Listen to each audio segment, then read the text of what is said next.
Hi అండి, ఈరోజు recipe capsicum egg fry. చాలా మందికి క్యాప్సికమ్ అంటే పడదు, కానీ ఈ విధంగా చేసి చూడండి. పిల్లలు పెద్దవారు ఎంతో ఇష్టంగా తింటారు. 4 టేబుల్ స్పూన్ల ఆయిల్ తీసుకొని అందులో జీలకర్ర, ఉల్లిగడ్డలు వేసి బాగా వేపుకోవాలి. ఉల్లిగడ్డలు మగ్గిన తర్వాత అందులో చిటికెడు పసుపు వేసి కలుపుకోవాలి. 1 స్పూన్ అల్లం వేసుకొని కలుపుకోవాలి.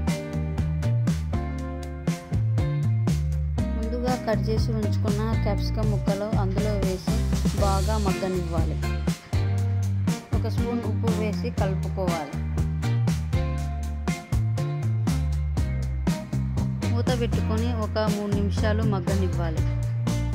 బాగా మగ్గిన తర్వాత ముందుగా కట్ చేసి పెట్టుకున్న టమాటా ముక్కలు, పచ్చిమిర్చి ముక్కలు అందులో వేసుకొని బాగా మగ్గనివ్వాలి. 4 ఎగ్స్ తీసుకొని బాగా బీట్ చేసుకొని మగ్గిన క్యాప్సికమ్ ముక్కలలో పోసుకోవాలి.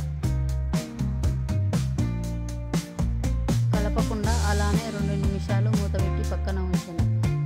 2 నిమిషాల తర్వాత బాగా కలుపుకోవాలి.